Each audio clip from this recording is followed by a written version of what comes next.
Good morning, everybody. I want to go ahead and share with you some other types of sculptures. One of them is environmental art sculptures, and environmental art sculptures are exactly like they sound. They're art that you make in the lived world.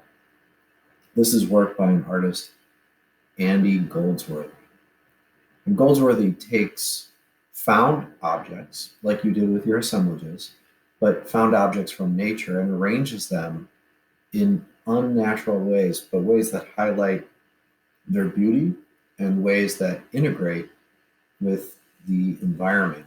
As a former farmer and as somebody who lives in rural Scotland, he creates these sculptures and then documents them with photography.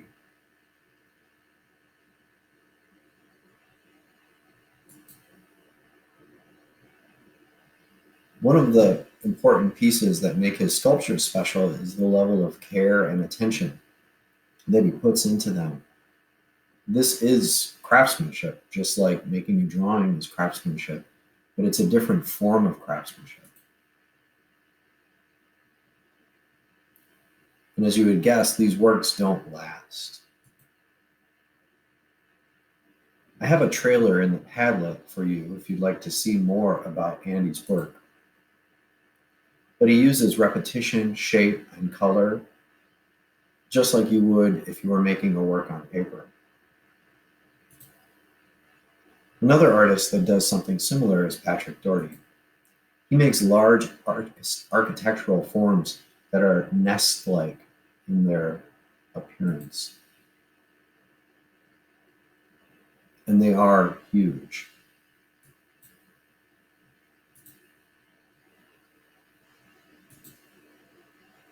Now, I also want to talk to you about shadow sculptures. So just like environmental art, which doesn't last, shadow sculptures are not permanent. And some of the artists that make them, like Red Hong Yi, and I have a video in the Padlet here of how she makes images from objects that turn into a form of art. And there's a couple artists that do this from around the world.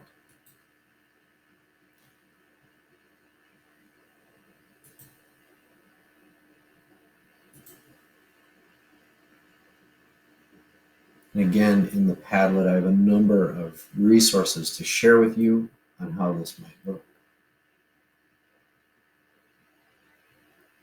So in the next week, we are going to do the following.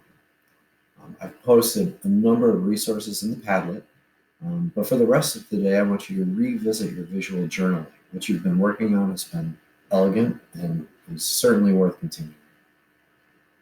Tomorrow on Wednesday, I want you to select two of the Padlets and then begin to brainstorm and sketch doing a shadow sculpture or an environmental sculpture and how you might do it. On Thursday, I want you to finalize a plan.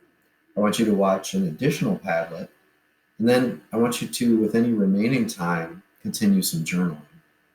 At the end of the day on Thursday, you'll turn in your plan for either an environmental sculpture or a shadow sculpture and one of your journal entries.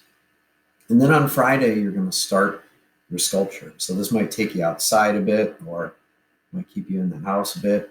It's up to you and how you decide to display it. But I do want you to plan for spending your 20 minutes of time on Friday, next Monday, and next Tuesday to work and develop one of these two sculptures, either the environmental sculpture or the shadow sculpture. Looking forward to seeing what you come up with, and stay tuned for other resources as we move forward with this project.